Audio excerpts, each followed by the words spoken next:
So one question on everyone's mind about South Africa's recently completed election is what does it say about the state of democracy in the country?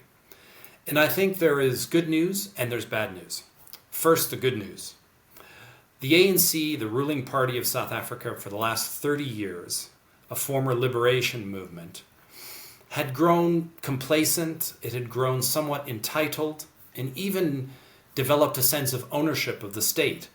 So there were a lot of concerns that the ruling party would not accept the loss of its majority without some level of resistance.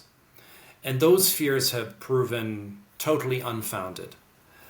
The ANC leadership and President Cyril Ramaphosa accepted the result with calm and equanimity, and importantly, they emphasized that the Constitution would be the lodestar in terms of their negotiations with other parties to come up with some form of governing arrangement.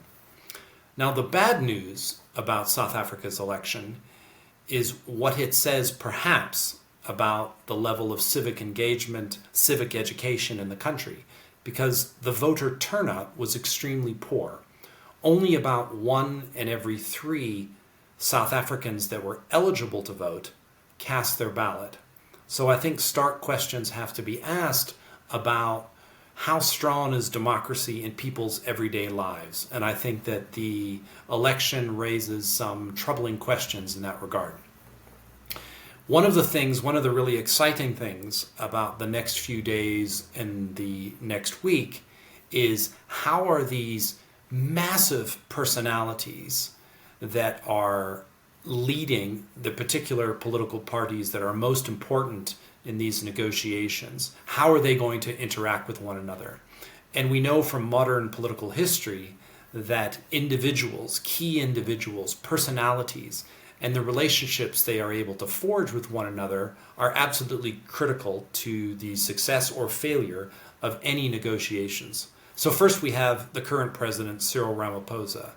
Now, Cyril Ramaphosa was appointed by President Nelson Mandela in the early 1990s to be the lead for the ANC in their negotiations with the apartheid regime in the transition to democracy.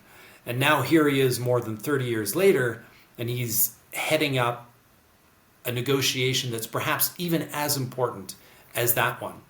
Except this time, it may even be harder because of who he's going up against. We have Jacob Zuma, who is the leader of the MK party, which burst onto the scene 6 months ago and won 15% of the vote. Well, Cyril Ramaphosa used to be Jacob Zuma's deputy when Jacob Zuma was the president of South Africa. Now, we don't have to go into all of the issues about his misrule and the way corruption soared and the economy tanked, but what's important to remember is that it was Cyril Ramaphosa that led the march to remove Jacob Zuma. So there's a tremendous amount of personal enmity there. And then we have Julius Malema, the firebrand, some say fascist leader of the economic freedom fighters.